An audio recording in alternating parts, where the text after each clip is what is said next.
Innovative.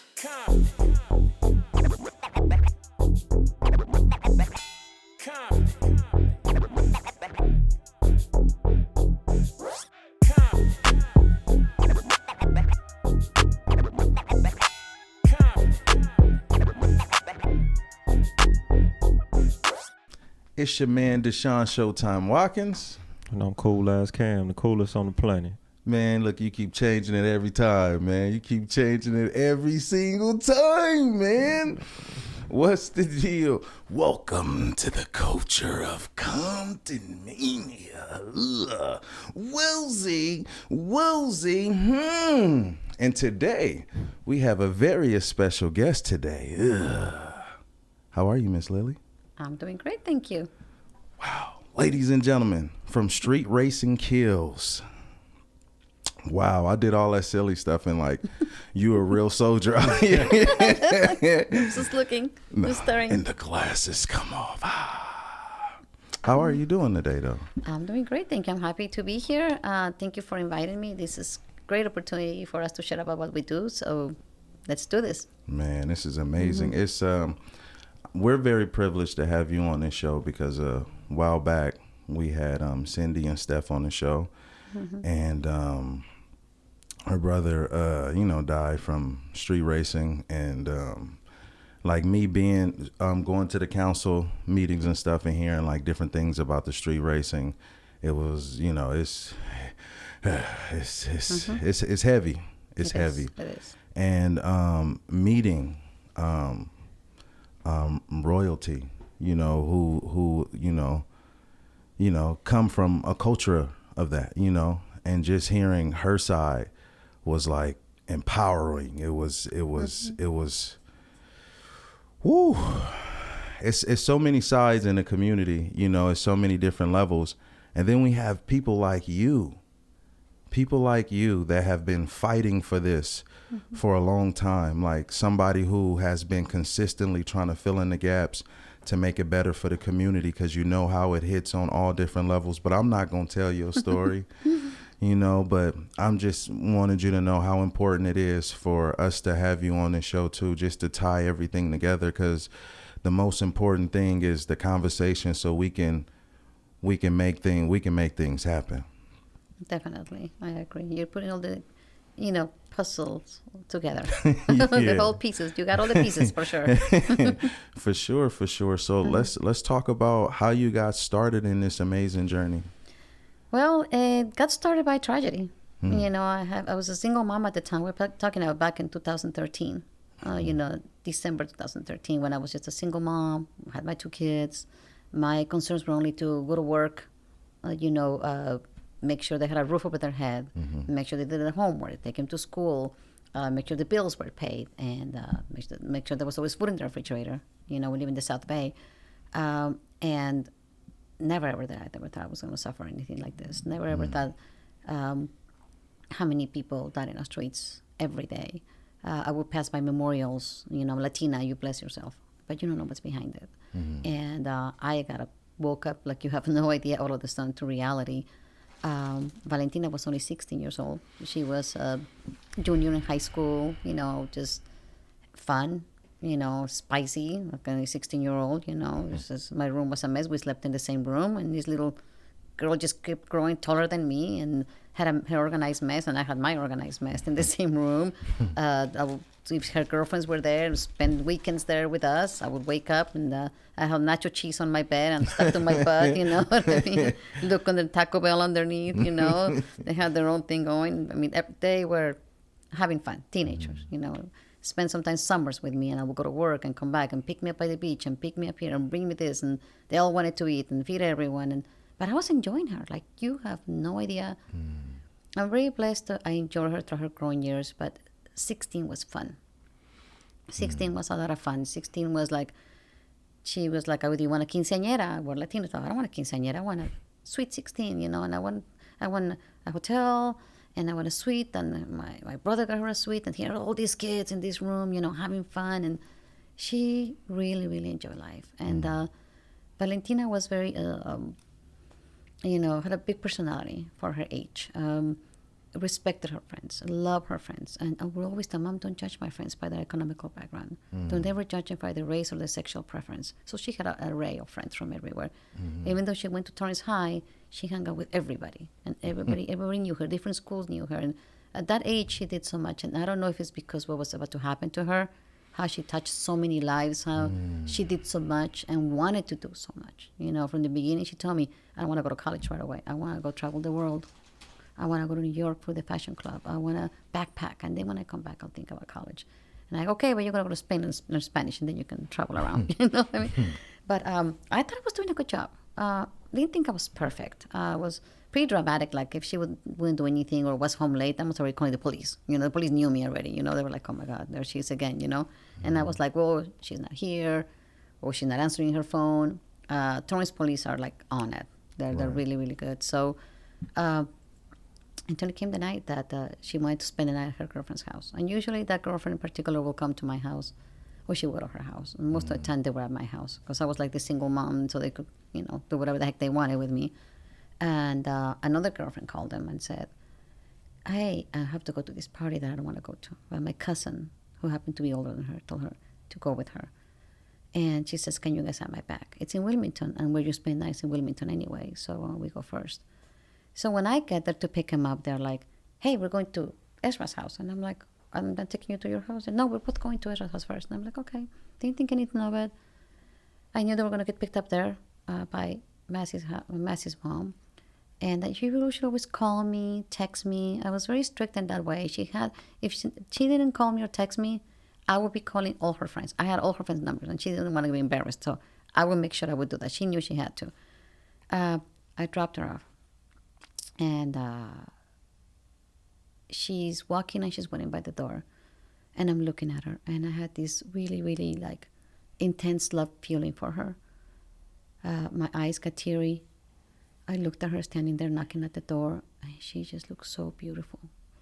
And I said, wow, what a beautiful life she has compared to me from Mexico City. I had to take a bus and she has me as her personal driver, you know.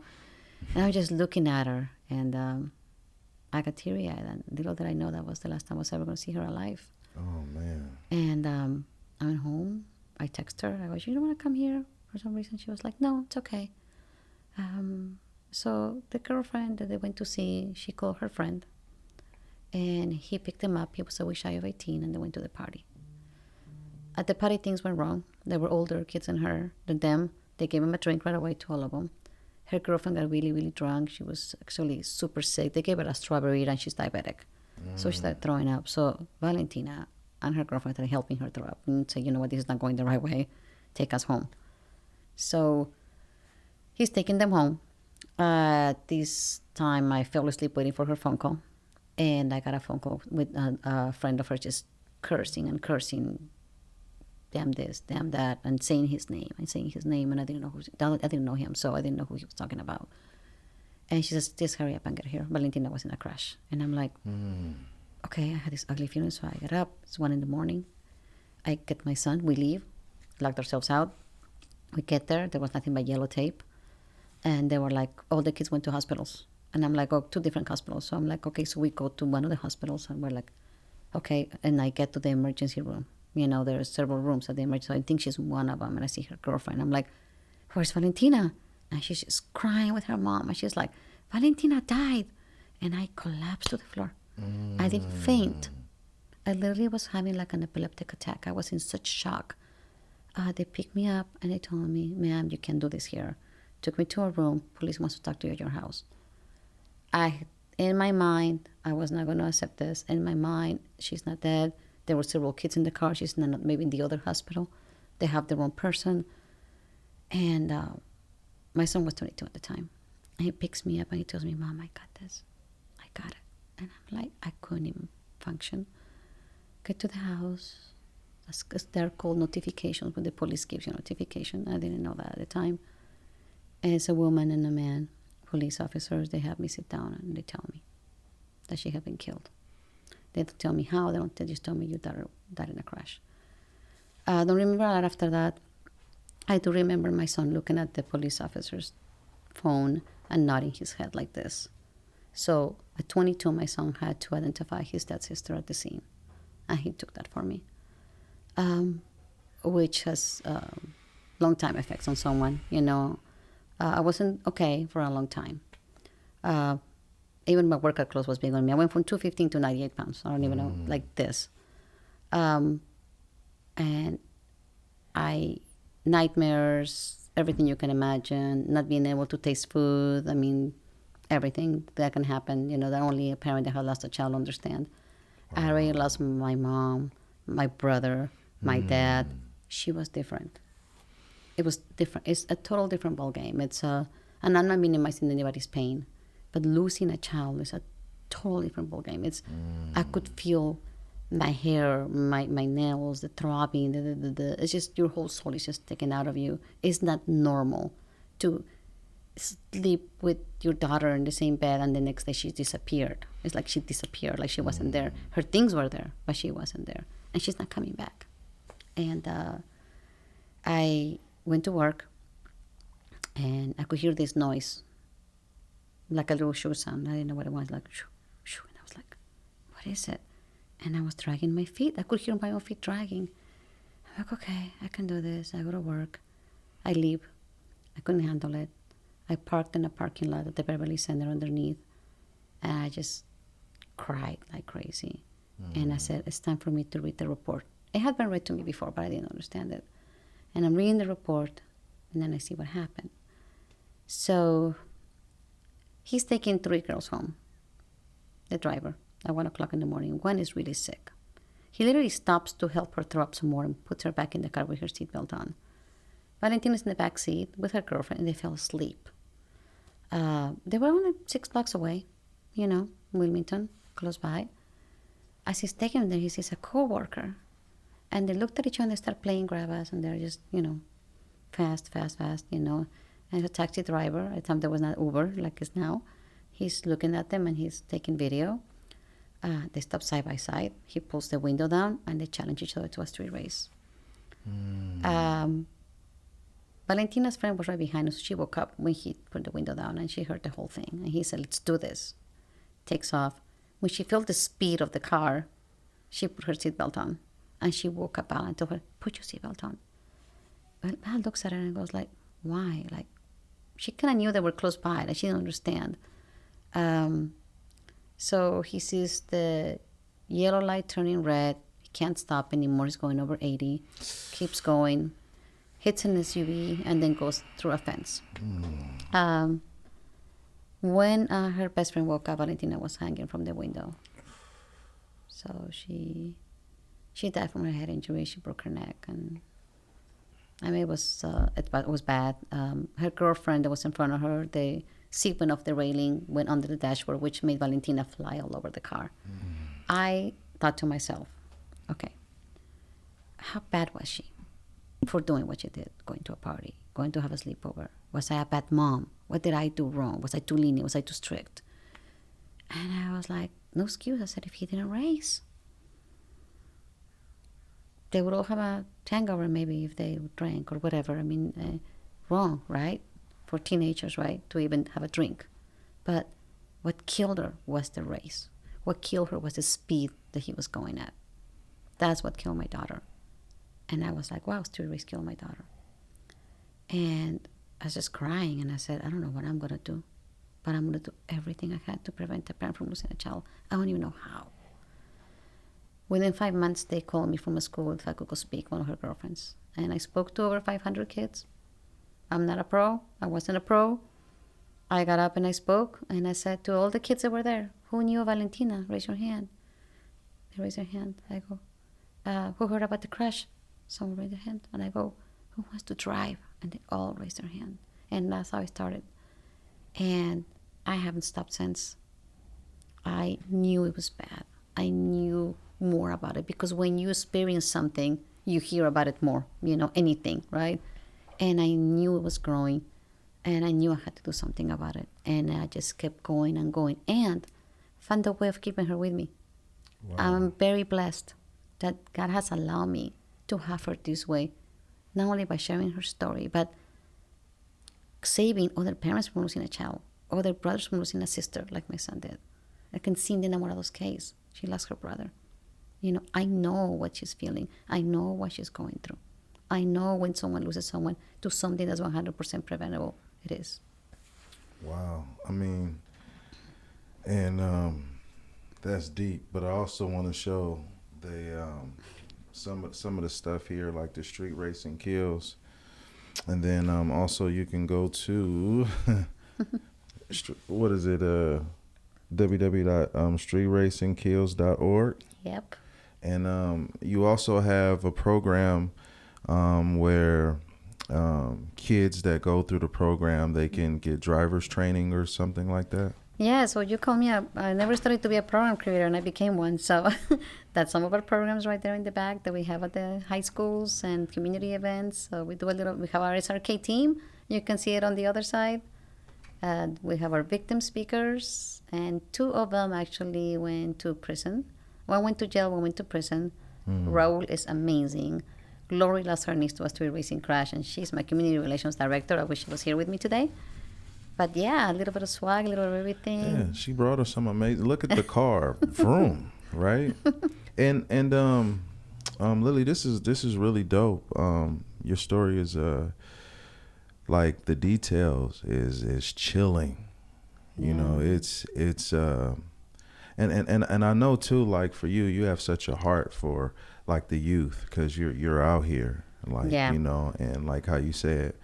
But I know that you've went to different like cities to try to come up with different ways that things could be better. Would you like to talk a little bit about? Oh, definitely. I've been doing this forever. Besides creating the programs, and I thought it was very important to go to the schools, start from scratch, right? Let's start from scratch. Let's start doing what we gotta do. Let's do something about it. Let's mentor these kids before they even go out. Let's give them even driving school, which I was able to call it the Val's Respect Road Scholarship. It's under her name, because I always want to build under her name, but that's going to take me longer, obviously.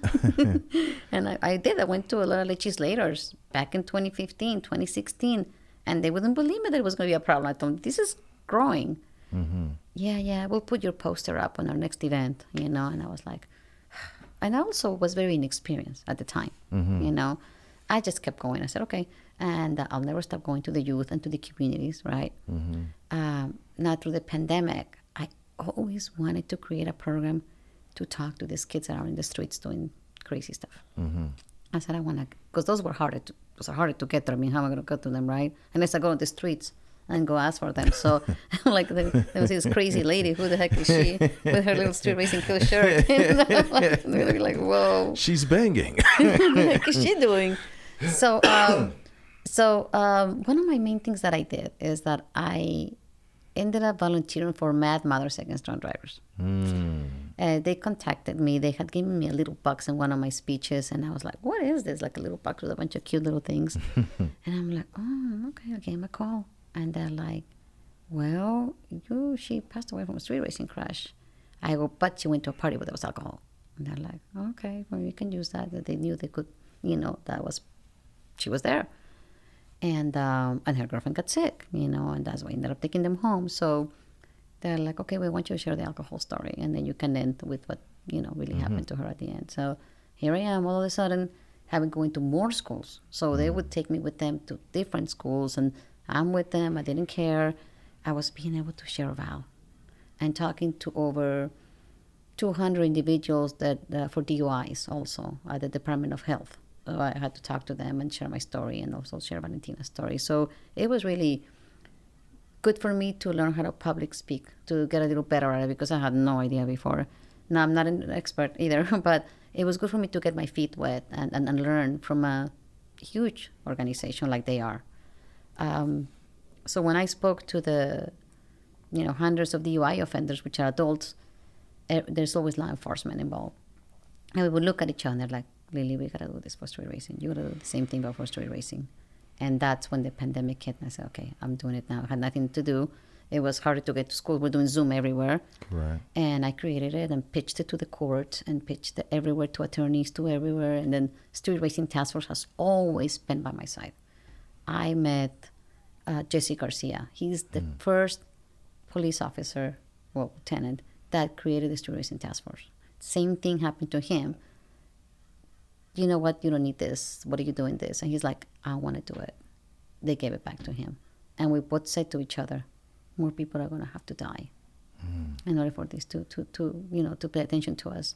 He helped me a lot. He mentored the heck out of me. He explained to me how everything happens, how with street racing. What happens when you are in a crash? A lot of people don't know that there's 3 crashes in one crash. One is the vehicle against the object. The second one is your body against the object, the car. The third one is your organs against your body. Ooh. Right? We don't think about that, right? When we're driving, right? What can happen in a crash? Val, her brain was bleeding so much from so many hits that the blood flew to her heart and stopped her heart. These are things that we don't think about. But guess what? These are things that I tell students. These are things that I tell the young people that I see. Because they need to know. We don't know. I'm not telling you, this is the law. This is why you're not supposed to do it. I'm telling you what can happen. I'm trying to touch your heart by telling you not only my story, but everybody's story. I have my victim speakers that went to jail. Raul went to jail for 22 years, 18 to 40. He shares what happened to him in prison. So we need to touch them in a different way. Not pointing the finger at them, not reprehending them. They always call me Mother Lili because I'm very motherly with everyone. Some people go to Mother Lili and I'm like, oh my gosh, okay, that's my new nickname. But I want to make sure that I touch their heart, when I talk to them. So with the diversion program, we call it the Reckless Driving Intervention Program, we finally started getting these kids in. First through the Street Racing Task Force, they're like, well, when putting your car, I'm not going to give it to you to take Lili's course. So you're like, I want my car back. You know what I mean? I'm like, sure, welcome. Here I have them. I got them to me. So that's when we started talking to them. That's when we started. And then some of them are really just bystanders, got stuck at the takeover. Some, they were just speeding on their own, but still racing on your timing yourself how fast you can go. Some of them is a hit and run.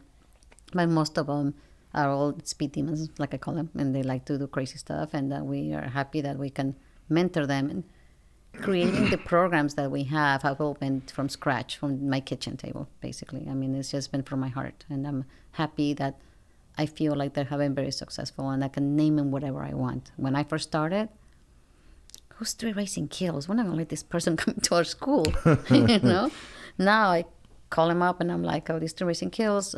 Would you like me to start, bringing some a speaker for distracted driving? And they're like, can you just bring your fast and fatal? We just want takeovers. We just want street racing. We want speed. I mean, please just talk about that because it's such a problem now. I think that's beautiful because I remember when I was a kid, I used to dare to keep a kid off drugs. Like, that was so cool. They come in and they tell you, like, don't do this, don't do that, or whatever. I think that's amazing, too, because, a lot of times as kids, you just want to have fun. Like, you're not really thinking about consequences. You're just like, this would be really cool. But I think the powerful thing, too, is just like, teaching the youth, like, hey, let's really think about this, because one false mistake, one slip, one situation, like, somebody could lose their kid. And that's one of the worst feelings coming because that's you got to think about. My grandma used to tell me this thing too, because I'm a guy, so I'm probably not always considerate all the time. Like, put the toilet seat back down, like, right? My grandma would tell me, you got to be considerate. And a lot of times when we make decisions or choices, we got to also think like, is it going to affect somebody else? You know what I mean? And that's something too. I feel like just putting that out there, which give a kid another palette to choose from, I just think is just helpful, just to have another option. And your work is phenomenal. You know what I'm saying? And we want you to continue to do that. And I know Royalty was also saying like it'd be dope if the city and everybody could get together. Maybe, I don't know, if we created a track. There's a lot of empty properties, places which could help the community get some dollars too. Also, it can register all the people that want to be a part of that. We can educate them on why not to do it in the streets. We can also say, like, if this is what you're doing, it needs to be one person in the car. It needs to become like regulated. Right. I don't know how much is it gonna cost or whatever, but I do know that this is something that affects everybody on so many different levels, because even if you're not into that thing, just you being outside, you could get hurt. Oh, definitely. No, I mean, we've seen so many people ended up handicapped. I mean, we saw a kid lighting a firework, lost his hand. You know, you see girls just getting knocked out, you know, and then some get up right away, but who knows what it is the next day. Some girls don't even know where they are after. I mean, who picked them up? Who took them? You know, what's happening with these people that are out there? Anything can happen at a takeover, but it is, and after, you know, when they street race, and anything can happen. Like it happened in Cindy Enamorado's case, and Lori Argumero's case when they were just street racing as well. But we need definitely 100%, and I've always said this, and I've been doing this for such a long time, and I know that a venue where they can go to is extremely important. We might not take 100% of the problem. We can at least get 80, I think, you know, percent of the problem. Give them a place. I always tell them I'm going to call it. I used to want to call, at the time when I started, I said, I'm going to call it Val's Raceway. and now I told them, I'm going to call it No Excuses, because you guys are just going to, that's what it's going to call. No excuses. Yeah, no Straight excuses. up. There we go. If you really want it, you're going to do it the right way. Exactly. I think they do. I'm going to tell you what the problems that we've had. And I don't mind talking about it because I've been trying to do this for a long time. It's not so much the money. We don't need the money, of course, because it's not just like getting an empty lot. I mean, it's going to have to put special ground and, I mean, and the railings and so much stuff, you know. But we can get that. We can get, I'm a nonprofit. I always tell them, use me. I don't care. I'm a nonprofit. Use me. I don't use me so we can get the funds to do it. So I don't care. It's the city that has to allow us to do it. It's not that easy. I've been to many cities and they have told me no. No. I've been with people. I've gone even with people that can help me. They know about tracks and we go all together. They're like, we'll take your education, but we don't want that kind of people in our city. And I feel like that's one of the worst things they could have ever told me, because you can't judge the people. I mean, I mean, you can judge, but there's also opportunity where the city can make some money. Like, and it's just like, you know, the city, you got to think about it because it's about the community as a whole. Like, cause you're paying, we're paying for it regardless. They keep tearing up the streets. You know what I mean? Like, yes. But we're not even finna get, but it's definitely, it's definitely a conversation that needs to be happened. And I feel like if you, anybody in politics or anywhere, like, I think you need to come follow Street Racing Kills. Let's get with the people and let's try to figure out a way how we can help better our communities, you know, and you tell everybody where they can follow you and hit you up, and definitely we appreciate you. Yes, if you want a community event, we'll be happy to have it for you. If you want us to come to your schools, go to streetracingkills.org. Follow us on TikTok, follow us on Instagram, Twitter, Facebook. We have a page. I have become a content creator, which I never thought I would. We'll see. What the heck? Yes, I get all creative now with all these TikTok things that you can put a little thing and you hear some music. But more than anything, and really, please, we don't care if it's one person and if it's 100. Whoever it is, we're here for them. We have a lot of moms that we're talking about, you know, too, right now, mentoring them, helping them get through something that it's never ever going to get better. You know, that's a broken heart forever. This is the only time you cannot tell a parent it'll get better one day, because it will never. But how about we learn to live with this? How about we learn to focus in a way that we can keep them with us? Straight up. We're fighting for them. They are examples that they didn't choose to be, right? But when we're talking to them, I don't know, have you ever seen the movie Coco? No. You guys have to see the movie Coco. You know what I'm talking about. So when you talk about the person that has gone for a long time, the little candlelight's still on, so you don't forget them. So you keep them alive. So we keep them with us. So that's what I tell the parents. And to these kids and these people that are doing that, we want to tell them that there's always someone waiting for you when you get home. You have something to do the next day, right? You have plans for your future. You even just to get home and watch your favorite Netflix show. So make it home safe. Come back home safe. That's right. Let's stop all those flowers on the streets. Yes. Let's have more flowers at home. That's right. We can do this. We can do this. And it's your man, Deshaun Showtime Watkins. Follow Comptonmania everywhere. Woozy, woozy, woo. Cam. Cool as Cam. Tap in with me, COOLAZZCAM. Tap in with our website, www.theinnovativeculture.com.